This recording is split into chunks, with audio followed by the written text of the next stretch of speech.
Welcome to episode 54 of Sport SA Daily Diary. Today we're chatting to Springbok World Cup winning scrum half, Herschel Jantjies.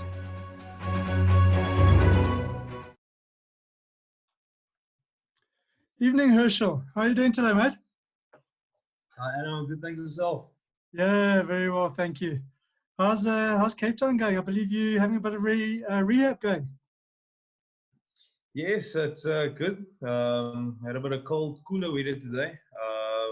Went in for my first on-hand physio session this morning.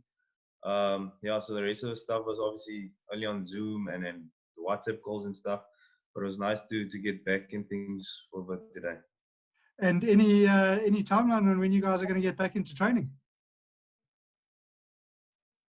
Yes, I think we're all just waiting for the president to let us know when we can get together and start training.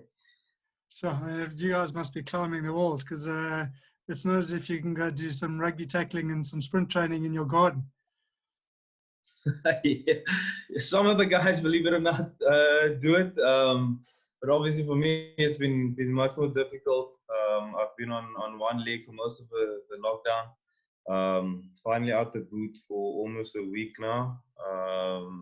No, for exactly a week now. Yeah, so things are getting better by the day. Where's that injury from, Herschel? So it was our last game against the Sharks in Durban. I was on my way to assist Skara on a tackle. He swung around, hit me on my leg. I fractured my leg, and in the process, we also decided to get an ankle op done for an older injury. Okay, Herschel, let's go back in your career a bit. Have you always been a rugby player since you were young? Yeah, so since I can remember, I played every sport that was there for me to play. I played soccer. I played a bit of basketball, believe it or not. Played cricket. Rugby. Played rugby all since I can remember, since I was about 9 years or 10 years old. Started playing rugby. Played a bit of club rugby here in Calmore. So I used to go play for Paul Roos in the morning and then play an early game and then come home and then play for my club. Yeah. And when did you first make the first team at Paul Roos? Because that's a pretty strong rugby school. Yes, I made the first team in my grade 11 year. That was also the transition of myself going from a fullback to a scrum half. Okay. So I had to learn to play scrum half, but luckily I had good coaches and people around me to sort of formulate me into a scrum half. Yeah. And tell us, Herschel, I mean, obviously size doesn't matter. And I mean, you look at players like yourself, you look at players like Faf. I mean, I remember that tackle that Faf made in the UK where he took out 2 players in one go. Size never been a problem for you? Has fear never been a problem for you tackling guys like Eben Etzebeth or Victor Matfield? I mean, that size type of guy? I never tackle Eben. I don't want to hurt him. I was just joking.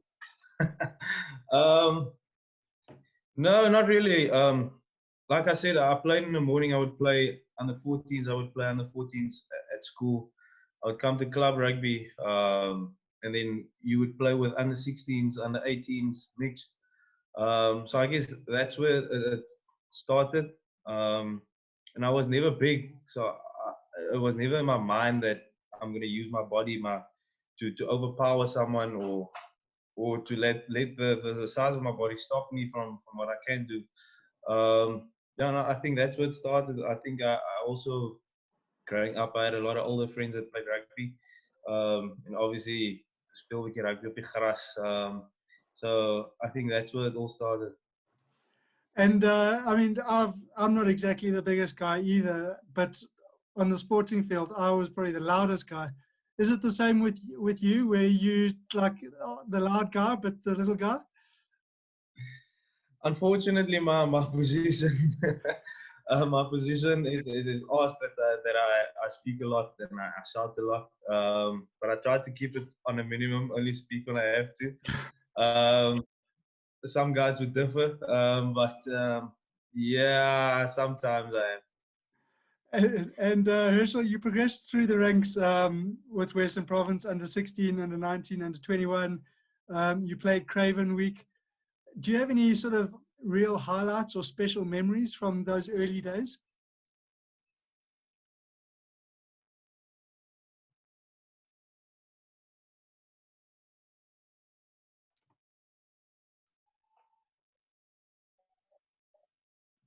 Sorry, Adam, I completely lost you in that question. Now you broke up. So it's you'd played at Western Province from sort of under 16 level, under 19, under 21.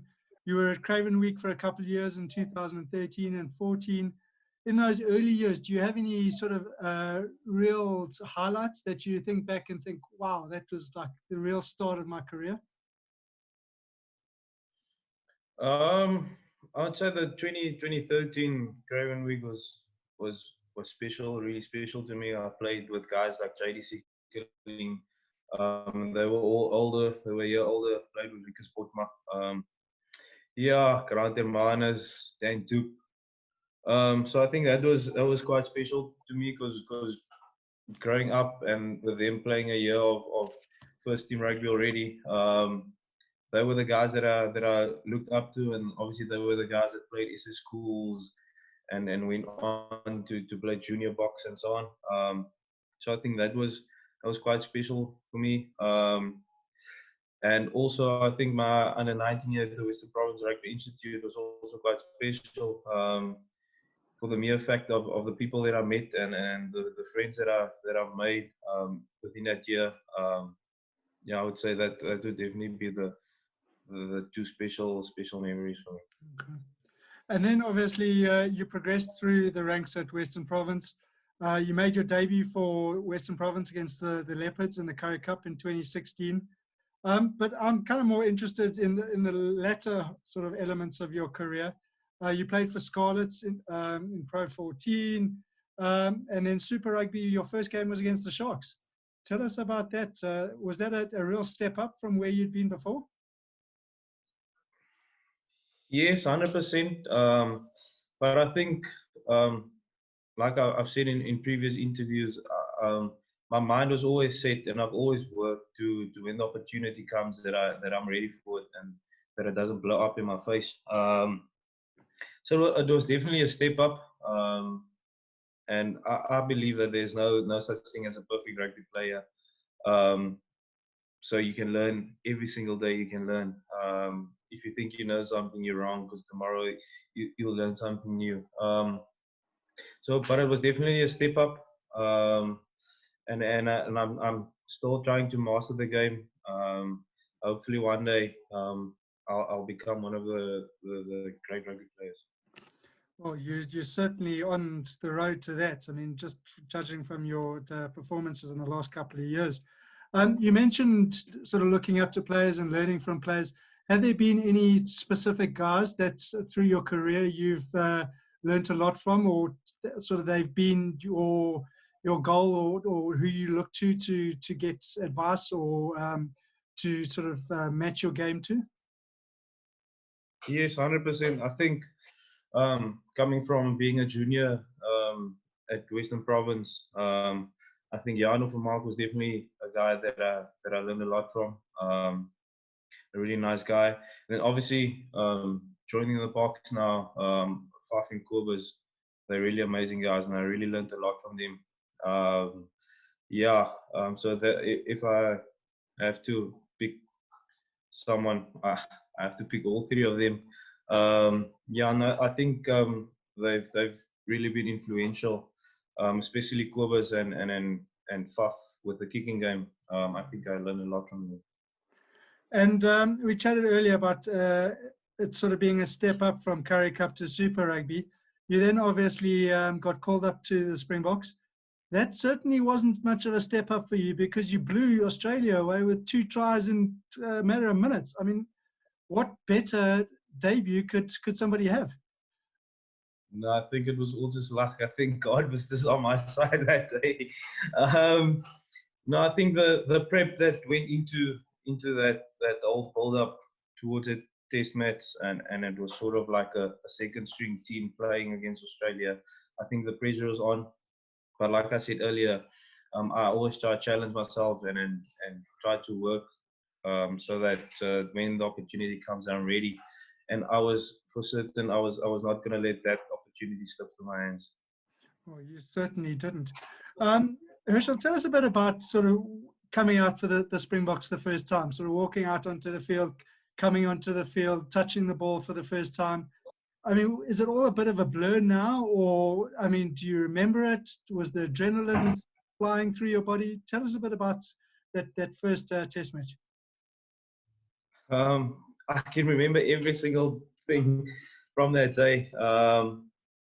I think what made me more calm than what I should have been was probably the people around me. Um, yeah, I had Elton as my flyer. He was also my roommate. So he was probably the one that kept me calm. On that day, Evan was also the captain, and I'm good friends with him.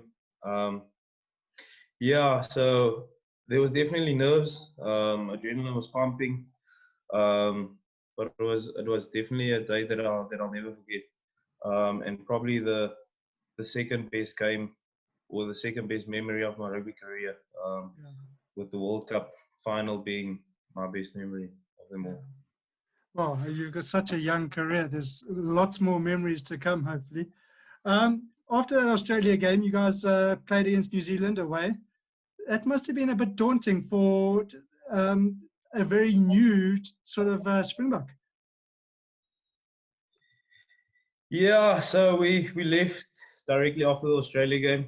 Had about 10 minutes to say bye to my parents. um, and when we left, got there, it was really cold. Um, as if the All Blacks wasn't intimidating by itself. It was really cold when we got there. And then obviously facing the Haka for the first time in New Zealand was quite special.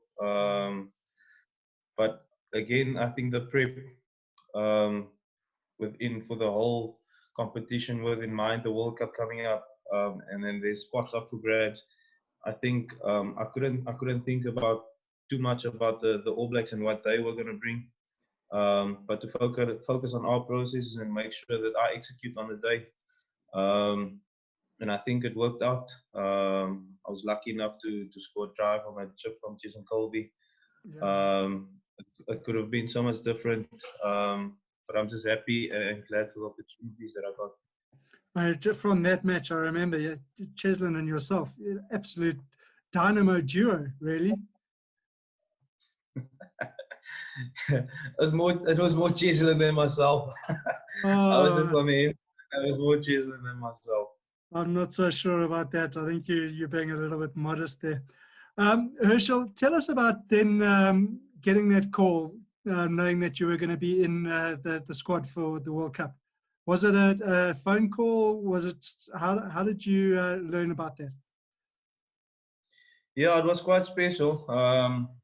So we had meetings with the coaches, and obviously they announced that or didn't announce it, but they would let the guys know who would go to the World Cup. And it was quite special. I remember going in there, I was really, really nervous. For every meeting, I was really nervous because I didn't know what was coming next. And you walk into a meeting and all of a sudden you think, yes, did I do good enough this week? Am I good enough? Will I make it? So that was my thinking and my feeling every time. And then when the squad got announced, I was so relieved and so happy. But also in my mind, I knew there was a massive task ahead of us. And if there was a time to step up, this would definitely be the time now to step up. Yeah. And I mean, from a team perspective, what were the team's expectations?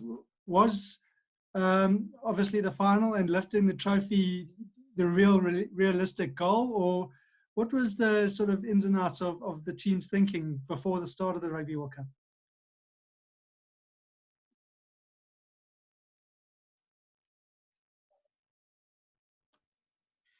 I think it started from the rugby championship, from the prep, those 3 weeks preparing for the rugby championship.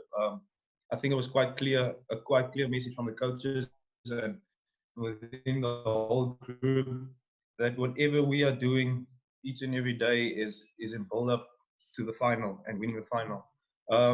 So even before the World Cup squad got announced, I think all of us worked not to make the squad, but the guys that are there and that is going to go to the World Cup to make sure that each and every one that gets opportunity is fully prepared for what's coming. And we're definitely going there, that side to Japan to bring back the World Cup. And then in the process, I think we played such quality rugby.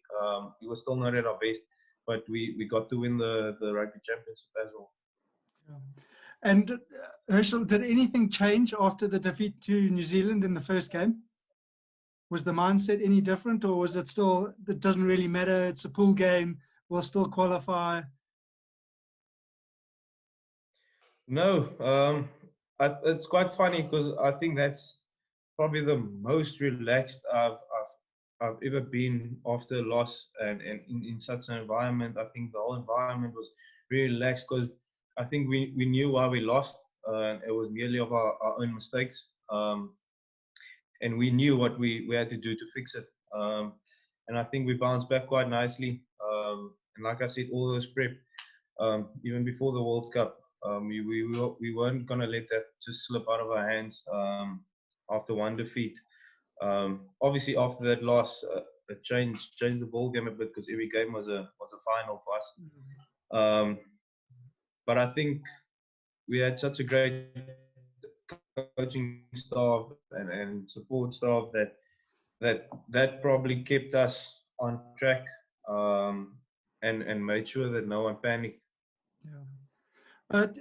Herschel, you chat about the coaching staff. I mean, personally, I think Rassie was a tactical genius, the way in which he played the team throughout the Rugby World Cup.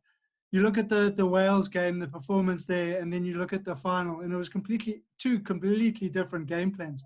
Was that the plan all the way along? Is South Africa would play a more kicking possession game against Wales and then just run the socks off the Poms? I don't think our game plan changed too much. I think in the final, I think we just knew England's game plan so well that we played off their mistakes. I mean, the try Cheslin scored. I think we kicked as much as we did in the previous games, but it wasn't on the naked eye. It wasn't so clear because we're scoring running tries now. Mapimpi is scoring a try. Cheslin is scoring a try. Yeah, so I think that's what changed the perception of people watching the game. But we definitely stuck to the same game plan, and it would have been stupid of us, if I can put it that way, to change our game plan because I mean it worked. Although it wasn't always pretty, it worked for us. And I think the way it panned out in the final was probably the way we wanted to go throughout the whole World Cup. Yeah. And Herschel, I mean, tell us about the final whistle blowing. You guys world champions. I mean, you still a very young Springbok, very new to the team. I mean, that emotion must have been absolutely unbelievable. Yeah, when that whistle went, I didn't know whether to cry or just to scream, to laugh. I just went down on my knees, sat there for a moment, and yeah, and then the celebration started. And it was really amazing. Even though we were millions of kilometers, thousands of kilometers away from home, it was as if we were at home. Because nothing else really mattered what was going on. It was just within that group. And then obviously when we got home, got to our Tambo International Airport, the amount of people that was there and the way we got received and welcomed back into the country was amazing. With the trophy tour and everything, it's definitely something that will stay with me forever. I'm sure. I mean, it's a massive moment again for South Africa, very similar to 95 and 2007, where it unites the country.